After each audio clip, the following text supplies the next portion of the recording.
Me parece muy bien y creo que se debería hacer todavía mucho más, que el cine se debería enseñar en los institutos y en los colegios como parte de la cultura, incluso como parte de la literatura. ¿Sabes? Cuando estudiamos literatura, estudiamos no solo la novela, estudiamos la poesía, estudiamos el ensayo, estudiamos el teatro y al fin y al cabo dices, ¿qué es el cine? ¿Sabes? Pues otro género literario, simplemente que tiene una mecánica X, ¿no? Una técnica X, pero también el teatro la tiene. Y el teatro que se estudia el texto escrito, vale, sí, pues en el cine también se puede estudiar el texto escrito, ¿no? De alguna forma el texto en el que se basan las películas o lo que quieras, no sé, o estudiar la propia película como un texto. Plácido es uno de los clásicos del cine español, yo creo una de las películas más interesantes del cine español. Es muy divertida y a la vez es muy triste y a la vez es un documento sobre una época. Para un estudiante de ahora esta época le resultará muy lejana, pero si quieres entender lo que fue España durante 40 años del siglo XX, que fue un país muy triste, sometido a una dictadura nacional, que se puede calificar de nacionalcatolicismo, etcétera. Pues esta película se acerca a toda esa época de la posguerra, que es una época muy dura, muy triste, con compasión, con ironía, pero con humor, pero a la vez con una cierta ferocidad, ¿no? Mostrando la miseria humana. Bueno, con Berlanga tuve una relación de amistad, curiosamente, cuando yo más frecuentaba Berlanga es cuando yo era joven, cuando yo todavía no era director, tenía 20 años, 21 años, 22 y tal. En esa época le veía más, luego cuando era director nos veíamos de Pascuas a Ramos. Con Azcona sí trabajé y hemos hecho juntos 3 o 4 guiones míos y uno o dos que dirigieron otros directores, pero además de eso fue un gran amigo mío, una especie de maestro sin él pretenderlo, porque él no iba de maestro ni esas cosas, pero de alguna forma yo aprendí muchísimo con él, ¿no? No solo de cine, de la vida también, ¿no? Porque bueno, era una persona muy especial, con una gran inteligencia, un gran sentido del humor, y para mí escribió las 4 películas fundamentales del cine español, que son de esa misma época, de Plácido, que son El pisito y el cochecito, que dirigió Ferreri, y Plácido y el verdugo, de Berlanga. Además de eso, bueno, escribió muchas películas más, de Berlanga, de Saura, de montones de directores, de Marco Ferreri, mías, de José Luis García Sánchez, de mucha gente. Pero yo creo que esas 4 que cito, a mí me parece que son 4 piezas claves en la historia del cine español. No es que me inspire. Bueno, para empezar, cuando dices trabajo, obviamente hacer una película es un trabajo muy largo y a veces duro y tal, pero yo nunca pienso en el cine como un trabajo. ¿Sabes? Para mí el cine es una pasión desde que yo era adolescente, era lo que más me gustaba y he tenido la suerte de dedicarme a eso. Entonces no lo considero un trabajo, aunque me lleve mucho esfuerzo, mucho tiempo y me paguen por ello y viva de ello. Pero no lo considero un trabajo, para mí es una pasión.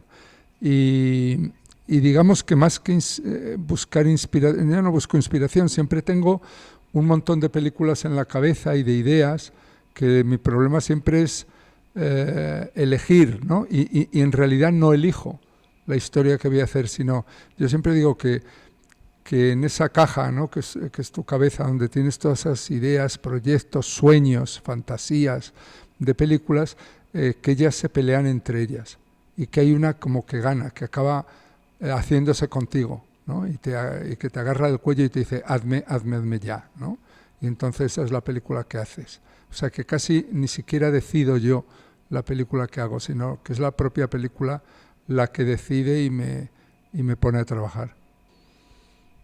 Bueno, yo creo que para todos los de mi generación que vivíamos en la Filmoteca, pasábamos el día, íbamos por la mañana a la facultad, ¿no? Y en la facultad era tan aburrida, la de aquella época, eran los primeros años de esto de ciencias de la imagen y tal, era tan aburrida, tan decepcionante, ¿no? Porque teníamos una gran pasión por el cine y nos enseñaban de todo menos cine. Entonces acabamos desertando y yéndonos a mitad de clase, yéndonos a los cineclubs que había por la mañana en la universidad, ya a ver películas por la mañana, ¿no? En vez de ir a las clases de la facultad. Y por la tarde íbamos a la Filmoteca y a otros cineclubs. Entonces yo había días, no estaba aquí en este cine maravilloso, que lo recuperó Berlanga, por cierto, fue el que luchó y consiguió que este cine se convirtiera en sede de la Filmoteca, el Doré, pero yo me pasaba la tarde, en aquella época estaba en el cine Infantas, la Filmoteca, estuvo en muchos cines, por ahí por Gran Vía, y yo me pasaba las tardes en la Filmoteca. Había días que entraba cuando se abría a las 4 y me iba cuando se cerraba a las 12 y veía 4 películas. Eso no era un día muy raro para mí, yo diría que eso era un día normal para mí. ¿Sabes? En mi vida de adolescente y de joven y tal, estaba absolutamente, no sé, obsesionado, no sé, o sea, es que el cine era todo, o sea, era todo para mí. Entonces, y ahí, pues, no éramos especialmente locos del cine español en mi generación, como no creo que ninguna lo haya sido nunca. Siempre, los jóvenes siempre están protestando del cine de su país. Pero había algo a lo que respetábamos, y era a Berlanga. O sea, nos parecía que Plácido y el Verdugo eran las 2 mejores películas que se habían hecho en España. Las considerábamos clásicos al nivel de las películas que más nos gustaban, francesas, americanas, italianas, o lo que fuera, y teníamos una cierta reverencia, ¿no?, por ellas.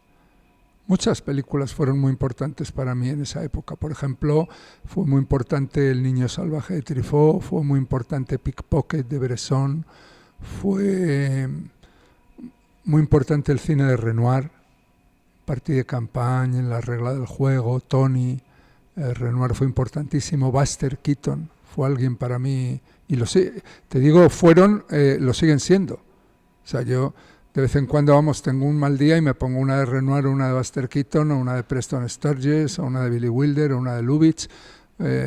Yo sigo viendo mis clásicos, ¿no? No me importa haber visto una película 35 veces, la veo 36 y soy feliz, ¿sabes? No tengo el menor problema en repetir. Es más, yo creo, cuando la gente dice esta película es muy buena o me ha gustado mucho, yo nunca les creo, ¿sabes? Porque digo, eso es una frase y cualquiera la puede decir, ¿no? Que una película es buena o que me ha gustado mucho. Yo solo creo al que me dice quiero volver a verla, ¿sabes? Cuando alguien ve una película 2 veces y cuando la ha visto las 2 veces dice, joder, bueno, voy a esperar un poco y la volveré a ver otro día. Eso es que te gusta una película, ¿sabes?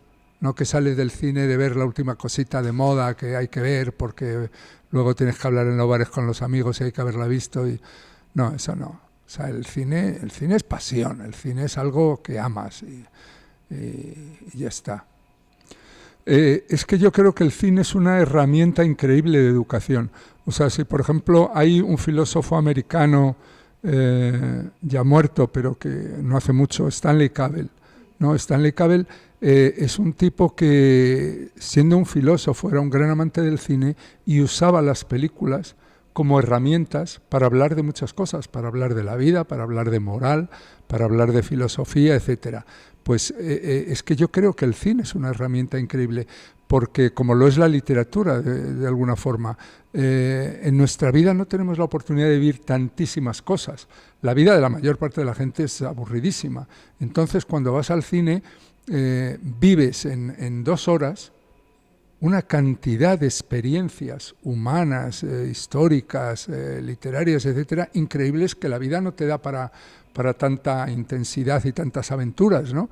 Entonces yo creo que por eso nos gusta el cine, porque el cine o los libros nos permiten vivir miles de veces, ¿no? Y tener miles de vidas y entender mejor a los demás, porque tú empatizas con los personajes, te enfrentas a conflictos, tomas partido, lo ves desde fuera.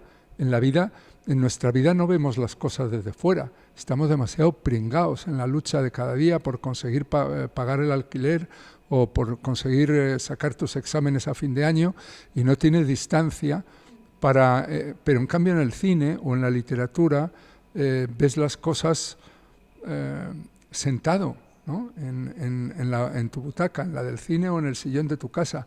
Y entonces eso te permite enfrentarte a la vida con muchas más herramientas, con mucha más información, con las ideas más claras. Yo creo que necesitamos la ficción para eso, ya sea el cine, la literatura, etcétera.